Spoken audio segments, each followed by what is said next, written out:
You only multiply money when you understand one thing. Until you understand this, every effort turns into survival, and almost no one reaches that level of understanding. Pay attention, not through hope, through cold clarity. What you label as a lack of money is in most cases not about money at all. It is about position, and position is not earned by visible effort. It is secured through asymmetry. Most people don't fall short because they work too little. They fall short because they are engaged in the wrong game, on a board that isn't theirs, abiding by rules built to keep the average player permanently occupied, permanently drained, and permanently compliant. You were conditioned to think that growing money comes down to discipline, productivity, and courage. That is precisely what keeps you weak. Because anyone operating from that belief repeats the same pattern. They pursue. And anyone who pursues exposes hunger. And anyone who exposes hunger ends up negotiating from a submissive position, even when they believe they are fighting. Money detects need. And need is submission. There is a level of understanding that separates those who command from those who comply. Anyone who seeks power cannot be predictable, and money is one expression of power. Perhaps the most crude, but the most tangible. The issue is that you still relate to money as a moral compensation. You still assume the world should reward you for what you deserve. Machiavelli was precise about this. The world does not reward merit. The world rewards control. This video will not hand you a checklist of habits, a morning routine, or a magical investment strategy.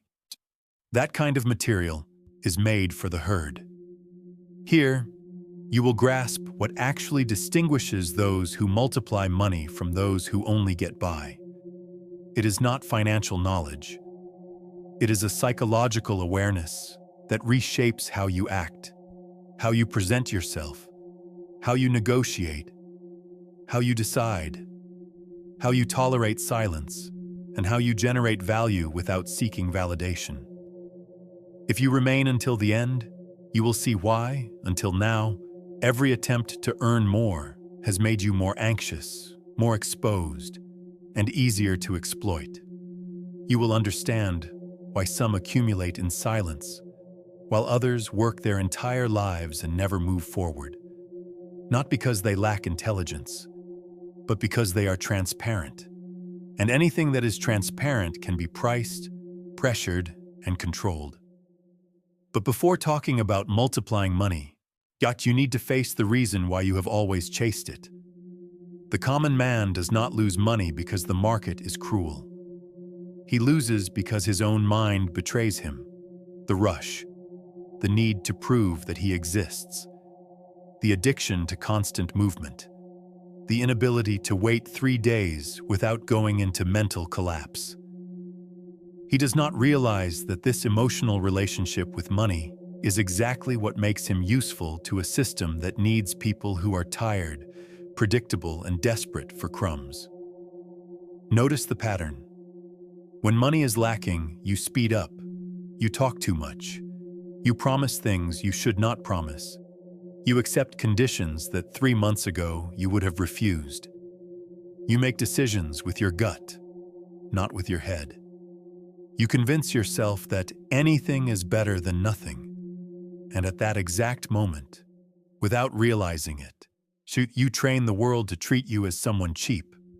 The world learns your price, and when it learns it, it buys you. Always for the same value, always in the same position. The flaw here has a straightforward name: dependence. Not just financial dependence. Emotional reliance on safety, on validation, on predictability. The average person wants the future to calm him before he takes action. He needs to feel in control before he moves. He demands certainty. And because of that, he allows himself to be guided. Because a real leader does not provide certainty. He dictates direction. And anyone who cannot endure uncertainty will never possess power. He will only have employment, routine, distraction, and a lifetime of almost. The social structure reinforces this through a refined illusion. Be transparent, be approachable, be agreeable. Clarify your intentions, display your effort, demonstrate your worth. This culture of exposure produces marketable individuals. Anyone who over-explains becomes easy to read. Anyone who asks too much becomes conditioned. Anyone who exposes himself excessively gets used without limits. The world does not respect vulnerability when the game is power. It takes advantage of it. And then the archetypes of financial failure masked as virtue emerge. The naive one who believes that being good ensures a reward. The sensitive one who feels wronged when the world does not compensate his effort. The verbose one who narrates his own work as if that created value. The dependent one who requires constant stimulation to keep moving. They all share the same trait. They are predictable, and predictability is tactical suicide. While you respond, someone calculates. While you lose composure, someone positions. While you try to prove that you want it, someone sets the price. You do not lose money because you don't know how to invest. You lose because you don't know how to sustain the posture that generates money. You reveal the map of your mind before you even step into the room. And that is not a moral flaw. It is a failure of mental discipline. And that is why you need a ritual. Because without ritual, you revert to the old instinct. The instinct of the weak, to chase. And now you will understand why this ritual begins with a public declaration that most people will avoid making. Before going on, I want you to do something simple and uncomfortable, not because it helps the channel, but because it reveals whether you are capable of acting like someone who learns or like someone who consumes in order to forget. If what you have heard so far made you uncomfortable, it is because it touched exactly the point that keeps you trapped. The truth does not caress. It cuts. You will notice that most people will watch this video as entertainment. They will agree. They will feel a momentary shock. And tomorrow they go back to the same pattern. Rush, exposure, need. They like the idea of power, but they cannot bear the weight of the behavior that creates power. And that is the difference between those who multiply and those who only dream. So do this with lucidity. Subscribe, not as a favor, as a decision. Every video here is training to leave the herd's mental field. If you can handle the discomfort of looking at the game without romanticizing it, you are already closer than you think. And if you made it this far, it is not by chance. You have already entered the mental field. Now all that is left is to declare it. In the comments, write only one sentence, short, direct, without explaining anything. Write, I change my position. It is not motivation, it is a pact. Writing this is the first act of dominance, because you are publicly affirming that you will no longer play like someone who begs. Whoever comments is not seeking approval. He is marking the beginning of a cold mind. Writing it is sealing the pact. The rest is silence. And now that you have marked your position, comes the part that most people avoid, because it destroys a comfortable fantasy about how money really grows. Money does not grow where effort exists. Money grows where asymmetry exists. That is the law. And it is brutal because it does not depend on your merit, or your morality, or your story.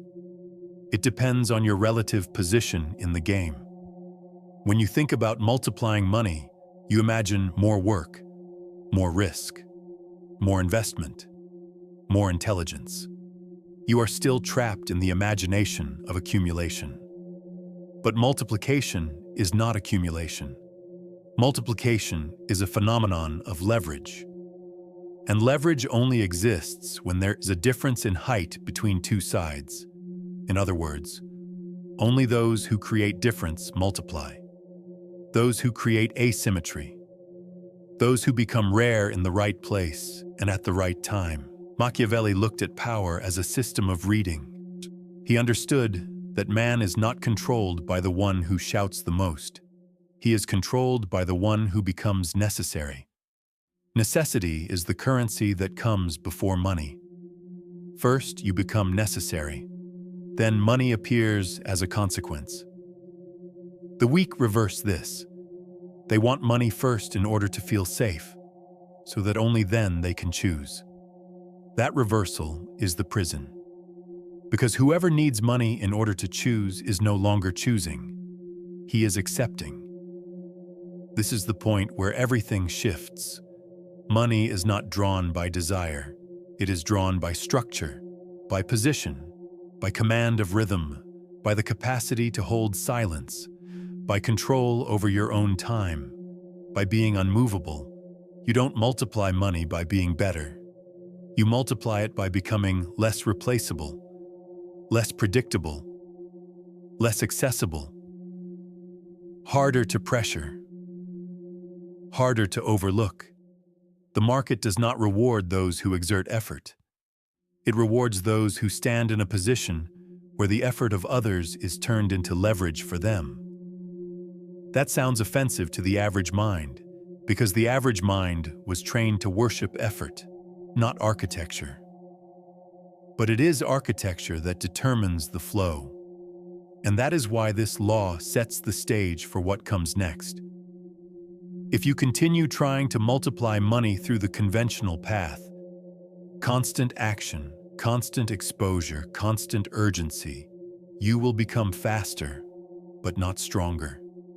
You will only become more legible, and anything that is legible can be exploited.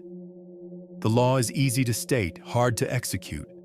You only multiply money when you become asymmetrical to your environment. And what happens when you truly understand that is not elegant. It is a quiet collapse that no one anticipates. There is a kind of collapse that doesn't appear on a bank statement. It shows up in the body, in the eyes, in a mind that cannot switch off. It is the collapse of the man who does everything right and still fails to move forward. He works, studies, tries to build a business, tries to invest, tries to improve, and the more he tries, the more he feels that money has become a nervous animal, always 2 steps ahead. He begins to wonder if the problem is him. And it is, but not in the way he believes. He is not failing for lack of action. He is failing because of excess action in the wrong place. He is always in reactive mode, always responding to the world, always adjusting his life to fit an external demand. He has the sensation of movement, but it is circular movement. He is not building position. He is producing noise. And then comes the moment of rupture. Not an external tragedy, but an internal perception that makes him nauseous. He realizes that every time he needed money, he accepted being led. He realizes that urgency was always visible. He realizes that the world treated him as someone pressurable because he always showed himself as pressurable. He realizes that the morality of effort was not nobility. It was a leash. In that instant, he understands a humiliating truth. Money wasn't distant because he was incapable. Money was distant because he was predictable, because he was a walking request, because he lived explaining himself, justifying himself, selling himself cheap to feel useful. He wanted to multiply, but his mind was programmed to survive, and survival does not multiply. Survival only repeats. The revelation comes like a heavy silence. Multiplying money is not about doing more. It is about stopping doing what exposes you. It is about killing the anxious character that wants quick results. It is about abandoning the addiction to being seen as hardworking, as diligent, as available. It is about accepting that power is not born from effort. It is born from posture, and posture is not negotiable. This is the real collapse, the end of the self that chases, the end of the seeker identity. Because as long as you are a seeker, you will always be below what you seek, and whoever is below always pays the price defined by the other. And when you accept that psychological death, you finally reach the point where you can grasp the method no one teaches, because almost no one can tolerate putting it into practice. So you only begin to multiply money when you realize that money itself is not the objective. It is merely a consequence. The real objective is position, and position is constructed through three forces most people cannot endure: control over timing, deliberate scarcity, and social unreadability. The first shift is a harsh reversal. Stop seeing money as a reward for effort and start seeing it as a reaction to structure. As long as you feel the need to prove your value, you will be producing for the system, not for yourself. The kind of money that multiplies does not come from the effort you expend. It comes from the effort you are able to structure, your own and that of others, without becoming trapped by it. Multiplication is design, not endurance. The second shift is radical subtraction. The average person believes growth comes from greater exposure, speaking more, showing up more, being everywhere. That only generates shallow presence and diluted value. The Machiavellian approach moves in the opposite direction. You decrease exposure to increase density. You learn to be visible only where it counts, in the correct way, at the precise moment. You eliminate excess availability because constant accessibility erodes your leverage. Whoever is always available signals, "I need," and the one who needs has already lost. The third movement is to control the pace. Pace is the silent language of power. Whoever controls time controls value. Notice, who sets deadlines? Who asks for urgency? Who pressures? Usually it is whoever is above or whoever wants to rise at someone else's expense. The method is simple and cruel. You stop responding to the world's pace and create your own. You slow down when everyone rushes. You accelerate when everyone hesitates. You do not react to the stimulus. You decide the tempo. This changes how people perceive you, from a replaceable piece to a reference. The fourth movement is to build strategic scarcity. It is not being cold for aesthetics. It is being selective for leverage. Scarcity is not absence. It is access control. You begin to deny small things, so you are not forced to accept big things later. You begin to say no early, so you do not have to beg later. You stop accepting crumbs that place you in an inferior position. This is difficult, because the weak confuse refusal with loss. The strong understand that refusal is price construction. The fifth movement is social illegibility. Machiavelli understood that whoever is read is controlled. In the modern world, being read is not just emotion. It is predictable behavior. It is evident need. It is a revealed plan. It is published anxiety. Whoever multiplies money does not announce ambition. He creates terrain. He does not discuss strategy. He executes. He does not ask for validation. He imposes consistency. He reduces what he shows and increases what he delivers. And this creates a kind of silent respect that cannot be bought with likability. Multiplying money is, in essence, multiplying asymmetry. You multiply when you create a situation in which the game needs you more than you need the game. This is not a pretty phrase, it is a diagnosis. When you are pressurable, you trade time for money. When you are asymmetrical, you trade position for flow. One exhausts you. The other multiplies you. Direct application without romanticism.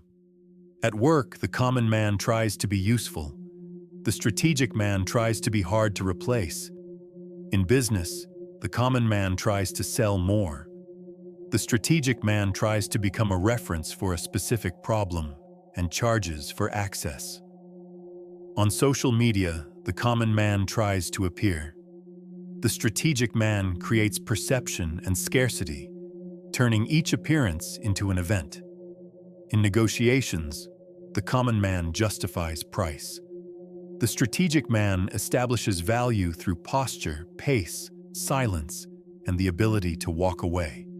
And the final principle of the method is the most uncomfortable of all.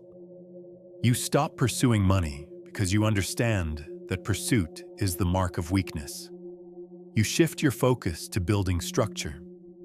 And once structure is established, money no longer needs to be summoned, it answers. Because in the end, money submits to power, not to need. And when you put this into practice, something begins to shift, not instantly, but inevitably. Once applied, a transformation starts that is not immediately visible, yet unavoidable. Your mind becomes quieter. Your words grow sharper. Your decisions are no longer disguised pleas. You no longer search for opportunities like someone asking for permission. You start choosing like someone who controls entry. And this reshapes the environment around you. People recognize when someone cannot be pressured. There's a point where control stops being a tactic and becomes your nature. You do not simulate calm. You are calm. Not because you are at peace, but because you are no longer beneath the stimulus. You do not rush to prove. You do not react to defend.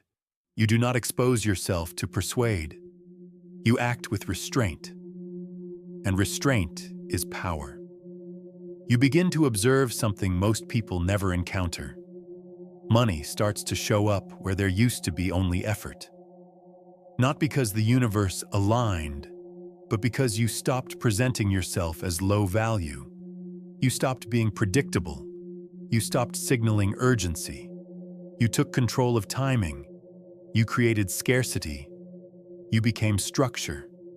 And when you become structure, life shifts in a cold, objective way. You no longer need to chase respect. Respect emerges. You no longer need to justify value. Value is recognized. You no longer need to fight for space. You take it. From the outside, multiplying money appears simple, but internally it required a psychological death, the death of the version of you that chased. And now that you understand the transformation, only one thing remains. Will you apply it, or will you return to the old pattern? Now you understand. Money is not multiplied with haste. It is multiplied with position. Anxiety is a confession. Exposure is a surrender. Urgency is submission. And whoever lives in these three states never multiplies, because they are always negotiating below their own value. Today you learned the rule that changes the board. You only multiply money when you understand that money obeys asymmetry, and asymmetry is born from pace, scarcity, and illegibility. This is not morality, it is mechanics. If this truth crossed your mind, go back to the comments and repeat the pact. I change my position, not to please me, to mark you. Because whoever understands this does not go back to living like a well-dressed beggar. Whoever understands this stops chasing money and begins to build the kind of presence that makes money move. Comment, subscribe. The next videos are already on the screen. Continue your mental training